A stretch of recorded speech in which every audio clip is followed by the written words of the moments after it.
আজকে আমরা একটু প্যারামিটার এবং রিটার্ন ভ্যালু সম্পর্কে জানব। সো এখানে আমি একটা নিউ ফাইল ক্রিয়েট করি।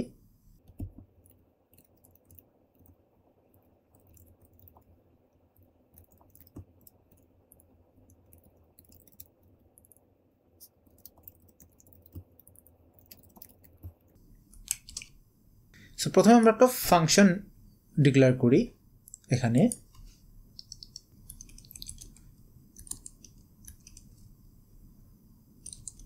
সো আমি একটা ফাংশন ডিক্লেয়ার করলাম যার নাম হচ্ছে ক্যালকুলেট, এবং এরপর প্যারেনথেসিসের মধ্যে আমাকে এখানে প্যারামিটার দিতে হবে।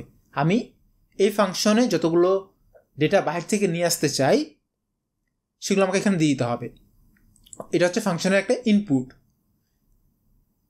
প্যারামিটার নাও থাকতে পারে, যদি এমন হয় যে আমাকে বাইরে থেকে কোনো ডেটা নিয়ে আসতে হবে না, তার প্যারামিটার থাকবে না। প্যারামিটার একটাও হতে পারে, মাল্টিপলও হতে পারে, কিন্তু যতগুলো প্যারামিটার দিয়ে দিব আমরা কমা দিয়ে আমাকে সেপারেট করে দিতে হবে। সো যদি কোনো প্যারামিটার না থাকে তাহলে জাস্ট সেটা এরকমই হবে। যদি ধরলাম যে একটা প্যারামিটার থাকে তাহলে আমি এখানে বলবো যে এক্স ইন্টিজার, এটা হচ্ছে প্যারামিটারের নেম এবং এটা হচ্ছে প্যারামিটারের টাইপ। যদি আমার মাল্টিপল ভ্যালু থাকে তাহলে আমাকে কমা দিয়ে লিখতে হবে, অর্থাৎ এক্স ইন্টিজার লিখলাম এবং আমি দেবো ওয়াই ইন্টিজার। তার মানে আমি এখানে দুটো প্যারামিটার নিচ্ছি। অর্থাৎ এই ফাংশনটা যখন আমি কল করব তখন এর মধ্যে আমাকে দুটো ভ্যালু দিতে হবে এবং এরপরে আমাকে লিখতে হবে রিটার্ন টাইপ। সো যদি এমন হয় যে এই ফাংশনটা কোনো কিছু রিটার্ন করবে না, নাও করতে পারে, তাহলে আমাকে রিটার্ন টাইপ দেওয়ার দরকার নেই। বা যদি ফাংশনটা কোনো কিছু রিটার্ন করে তাহলে আমাকে এখানে রিটার্ন টাইপ দিতে হবে। রিটার্ন টাইপও এক বা একাধিক হতে পারে। যদি কোনো রিটার্ন টাইপ না থাকে তাহলে আমরা জাস্ট এভাবে ফাংশনটা লেখা শুরু করব। বা যদি কোনো রিটার্ন টাইপ থাকে তাহলে আমি এখানে রিটার্ন টাইপটা বলে দিতে হবে। যদি একটা রিটার্ন টাইপ থাকে তাহলে আমাকে বলে দিতে হবে যে সেটা কী টাইপের, ইন্টিজার। আমি বলে দিতে পারি যে সেটা হচ্ছে ইন্টিজার টাইপের। বাট যদি এমন হয় যে আমার রিটার্ন টাইপ দুইটা, অর্থাৎ আমি এই ফাংশন থেকে দুটো জিনিস রিটার্ন করব, তাহলে আমাকে আবার এখানে একটা প্যারেনথেসিসের মধ্যে সেটা একটু বাইন্ড করে দিতে হবে এবং এখানে আমাকে কমা দিয়ে লিখতে হবে রিটার্ন টাইপগুলো। সো এটা মনে হচ্ছে আমার ক্যালকুলেট নামে একটা ফাংশন আছে, যে ফাংশনে দুটো ইনপুট নেবে এবং এই ফাংশনটা আমাকে দুটো ভ্যালু আউটপুটও দেবে। ওকে, কী কী দুটো ভ্যালু এবং কীভাবে আমরা রিটার্ন করতে পারবো সেটা আমি দেখে নিই। তাহলে এই ফাংশনটা ক্যালকুলেট করবে দুটো জিনিস, একটা হচ্ছে সে যোগ করবে, একটা সে বিয়োগ করবে। এবং সে সাম নামে একটা ভেরিয়েবল যে যোগটা রাখবে, অর্থাৎ এক্স প্লাস ওয়াই এখানে আমি রাখবো, এবং ডিফ নামে আমি একটা ভেরিয়েবল নিচ্ছি যে হচ্ছে ডিফারেন্সটা রাখবো, অর্থাৎ এক্স মাইনাস ওয়াই রাখবে।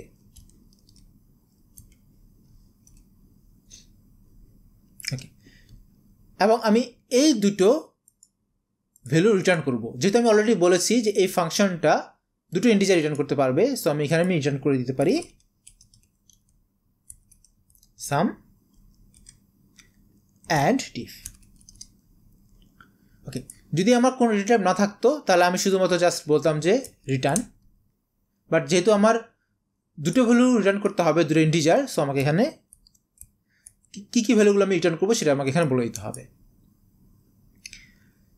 ওকে, এখন এই যে ক্যালকুলেট ফাংশনটা সেটা আমি মেইন ফাংশন দিয়ে কীভাবে কল করবো, যেহেতু আমার দুটো ভ্যালু রিটার্ন করবে। খুব ইজিলি করতে পারবো। এখানে আমি বলে দেবো যে আমি কোন কোন ভ্যালুগুলো চাই। এখানে আমি যদি এখন বলি S for sum and D for diff নিচ্ছি আমরা কখনো এভাবে নেব না, আমরা এখানে সাম এবং ডিফ দিয়ে নেব। আমি একটু ডিফারেন্ট রাখার জন্য এই কাজটা করছি। এই দুটোর মধ্যে আমি অ্যাসাইন করব এই ক্যালকুলেট ফাংশন থেকে যে ভ্যালুগুলো পাবো সেগুলো। অর্থাৎ আমি যদি এখন ক্যালকুলেট ফাংশনটা কল করি এবং এর মধ্যে আমি 2 and 1 দেই, তার মানে হচ্ছে এই ক্যালকুলেট ফাংশনটা কল হবে, এক্স এর ভ্যালু হবে 2, ওয়াই এর ভ্যালু হবে 1, এবং এই সামের ভ্যালু হবে 2 + 1 3, এবং ডিফের ভ্যালু হবে 2 - 1 1, এবং এটা রিটার্ন করবে 3 and 1। যেহেতু দুটো ভ্যালু আমি রিটার্ন করতে পারবো, এই যে 3 এবং 1 এটা এইখানে সিকোয়েন্স অনুসারে বসবে। প্রথমটা হবে 3 এবং এরপরটা হবে 1। এখন আমি যদি এটাকে প্রিন্ট করি এস, ডি, তাহলে দেখব যে সে আমাকে 3 এবং 1 প্রিন্ট করে দেখাবে। আমি এটাকে যদি রান করি,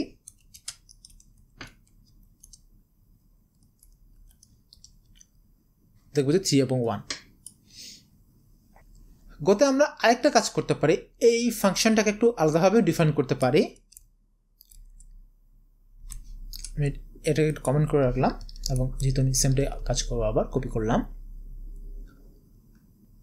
সো এখানে যেমন আমি প্যারামিটার রে নেম এবং টাইপ ডিক্লেয়ার করেছি, আমরা সেটা এখানেও করতে পারি। যেমন আমি এখানে বলে দিতে পারি এটা হবে sum integer and div integer. So আমি সাম এবং ডিভ এই দুটো আমাকে রিটার্ন করবে। ওকে, এক্ষেত্রে যেটা হবে, আমরা যখন এই ফাংশনের মধ্যে সাম আর ডিভ ক্যালকুলেট করব, সে অটোমেটিক্যালি তার মধ্যে অ্যাসাইন করে নেবে এবং আলাদাভাবে আমাকে সাম এবং ডিভ রিটার্ন করতে হবে না, আমার এটা দরকার নেই। এখানে একটা জিনিস মাথায় রাখতে হবে, যেহেতু আমি সাম এবং ডিভ বলে দিচ্ছি, এটা আমাকে আলাদাভাবে আর এখানে ইনিশিয়ালাইজ করতে হবে না, আমি জাস্ট ভ্যালুটা অ্যাড করে দেব। এটা কিছু কিছু ক্ষেত্রে হ্যান্ডি। কেন আমি একটু বলি, এই ফাংশনটা যদি আমরা একটু নোটিস করি, এই ফাংশনটা দেখে আমরা বুঝতে পারছি যে এটা ক্যালকুলেট একটা ফাংশন যেটা এক্স এবং ওয়াই দুটা ভ্যালু নেবে, কিন্তু এটা দুটো ইন্টিজার আউটপুট দেবে। বাট এই ইন্টিজার দেখে আমি কিন্তু অ্যাকচুয়ালি খুব একটা বুঝতে পারছি না যে অ্যাকচুয়ালি ইন্টিজার কী কাজ করবে। বাট যদি আমি এটা একটু দেখি, এখান থেকে আমরা বুঝতে পারছি যে এটা এক্স এবং ইন্টিজার ইনপুট নেবে এবং দুটো ইন্টিজার আমাকে আউটপুট দিবে, কিন্তু একটা নাম হচ্ছে সাম, একটা নাম হচ্ছে ডিভ। অর্থাৎ এই ক্যালকুলেট ফাংশন দেখেই আমি অনেকটা বুঝে যেতে পারছি যে এই ফাংশনটা অ্যাকচুয়ালি সামও ক্যালকুলেট করবে এবং ডিফও ক্যালকুলেট করবে। তো কোডটা একটু রিডেবল হয়। সো আমি যদি এটাকে রান করি, আমাকে সেম আউটপুটই দেবে। ওকে, আমরা প্যারামিটার্স এবং রিটার্ন ভ্যালুস দেখলাম। আমরা দেখলাম যে প্যারামিটার আমরা নাও দিতে পারি, একটা প্যারামিটার দিতে পারি, একাধিক প্যারামিটার দিতে পারি, এবং একাধিক প্যারামিটারের ক্ষেত্রে আমাদেরকে কমা দিয়ে সেপারেট করে দিতে হয়। ঠিক তেমনি রিটার্ন ভ্যালুসও আমার নাও থাকতে পারে, একটা থাকতে পারে, মাল্টিপল থাকতে পারে।